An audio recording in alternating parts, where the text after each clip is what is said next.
Hello everyone, कैसे हैं आप लोग। चैनल पर पहली बार विजिट कर रहे हो तो लाइक एंड सब्सक्राइब जरूर कीजिएगा। आज वीडियो के अंदर में हम टोटल 2 कंपनी के बारे में बात करने वाले हैं, जिसमें आज काफ़ी अच्छी तेज़ी देखने को मिली है। सबसे पहले आज मार्केट का ओवरव्यू देख लेते हैं। निफ्टी और बैंक निफ्टी आज दोनों में ही काफ़ी ज़्यादा प्रेशर देखने को मिला है और निफ्टी 183 पॉइंट टूट के 24,000 रुपये के लेवल पे बंद हुआ है। वहीं बैंक निफ्टी की बात करें तो ये कुछ ज़्यादा ही टूट गया है और 616 पॉइंट की गिरावट के साथ में 50,988 का इसने क्लोजिंग दिया हुआ है। अब हम बात कर लेते हैं 2 कंपनी के बारे में, जिसमें आज काफ़ी बड़ा धमाका आपको देखने को मिला है। फर्स्ट कंपनी हमारी अपोलो माइक्रो सिस्टम। इसके ऊपर हम काफ़ी दिनों से चर्चा करते आ रहे हैं और चर्चा करें भी क्यों नहीं, ये चर्चा का विषय अभी चारों तरफ इसी की चर्चा हो रहा है। इस चर्चा का विषय भी बना हुआ है। आज की बात करें तो इसमें ऑलमोस्ट 11.5% की तेज़ी देखने को मिली है और 138 रुपये का इस भाव पे इसने क्लोजिंग दिया हुआ है। स्पेशली मैं अपनी बात करूं तो इसमें मेरा पोजीशन है, इसलिए मैं इसके ऊपर ज़्यादा फोकस कर रहा हूं। मात्र आज से 8 दिन पहले यानी आज ही के दिन पे पिछली वीक मैंने इसको बाइंग किया था और एवरेज प्राइस देखिए 95.60 के एवरेज बाइंग प्राइस पे इसको मैंने बाइंग किया हुआ है। इसको ओवरऑल देखें तो इसमें मेरा ओवरऑल गेन 44.61% का ओवरऑल गेन मुझे देखने को मिल चुका है।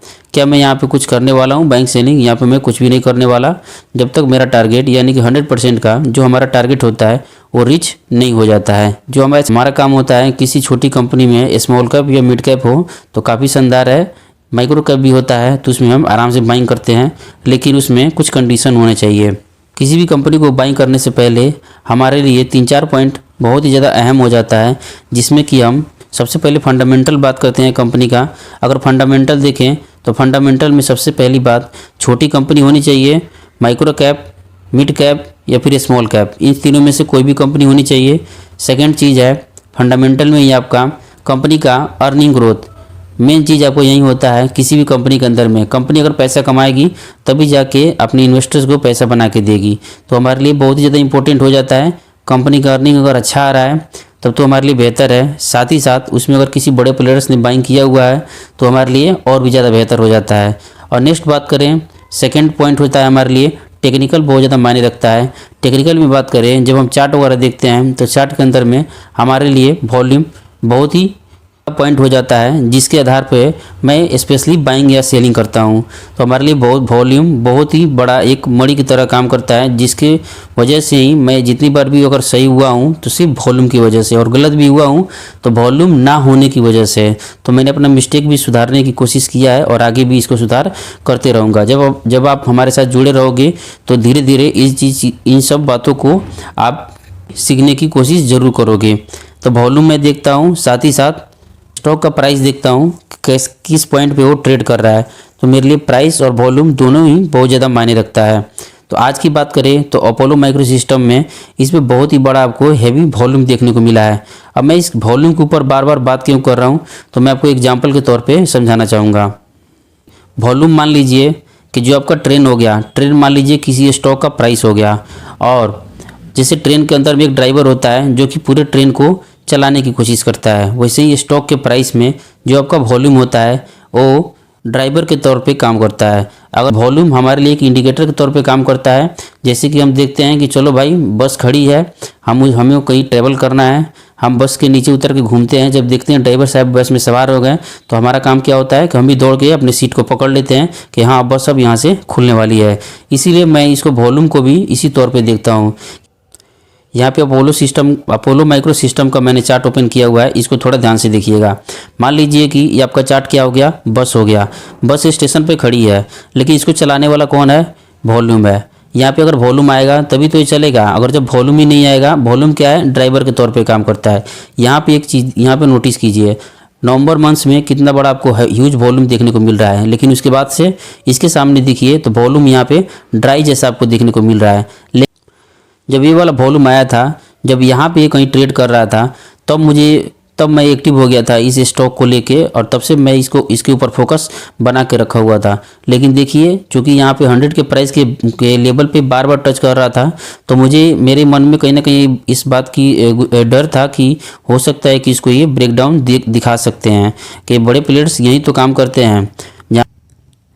वो पहले स्मॉल रिटेल ट्रेडर को निकालते हैं, फिर वहाँ से अपना पोजीशन वो बढ़ाने की कोशिश करते हैं। तो यहाँ पे भी उन्होंने वही काम किया हुआ था। जैसे ही यहाँ पे इसका ब्रेकडाउन देखने को मिला तो मैंने इसके ऊपर बात भी किया था।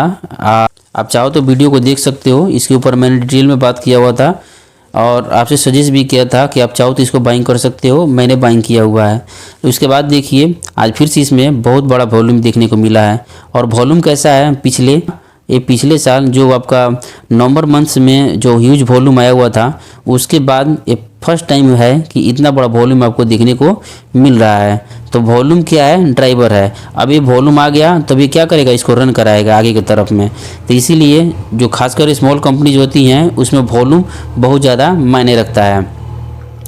तो चार्ट में देखिए कितना शानदार इसका चार्ट बना हुआ है। मैं तो बोल रहा था कि अब यहाँ से इसने ब्रेकआउट दिया है तो हो सकता है कि आपको ये सवारी करने का मौका भी नहीं देगा और एकदम से एक तरफा निकलेगा, जो कि आपको एक साल से जो साइडवेज बना हुआ था कि इसका कोई भरोसा नहीं है कि जितना दिन से साइडवेज बना हुआ और एक बॉक्स में बंद है कि हो सकता है कि इसको ये एक से 2 वीक के अंदर में ही पूरा तोड़ देगा।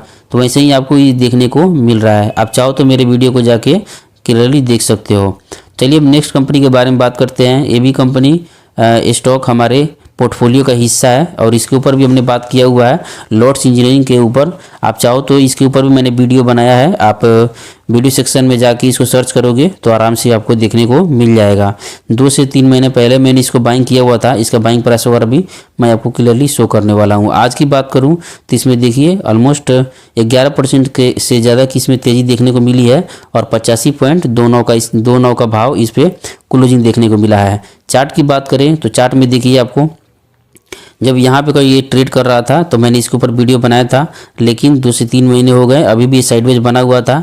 अब जाके इसने अपना जो एक बॉक्स में बंद था काफ़ी दिनों से, इसको इसने ब्रेकआउट दे दिया है और ब्रेकआउट भी दिया है। तो देखिए यहाँ पे आपको ड्राइवर साहब आ चुके हैं और इसके पहले भी जब ड्राइवर आए हुए थे यहाँ पे जो आपको वॉल्यूम दिख रहा है, इसी सब को देख के मैंने बाइंग करने का यहाँ पे फैसला किया था या फिर आपसे डिस्कस किया था।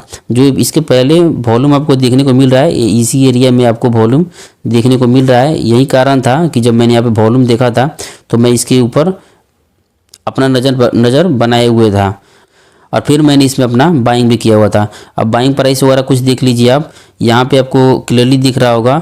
इसको मैंने 3 टाइम बाइंग किया हुआ है आज से। यहाँ देखिए एक तो मैंने बाइंग किया हुआ था 30 सितंबर को, फिर 15 अक्टूबर को और एक लास्ट टाइम मैंने बाइंग किया था इसको 12 नवंबर को। और इसका तीनों का प्राइस क्लियरली यहाँ पे देख सकते हो।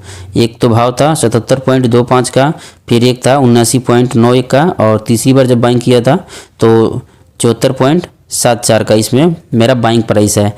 और इसका एवरेज प्राइस भी देखोगे तो आप शायद 77 के आसपास ही मेरा इसका एवरेज बाइंग प्राइस है। जब मेरा इसमें टारगेट हिट होगा तो मैं आपसे फिर से इसको शो करने की कोशिश ज़रूर करूँगा।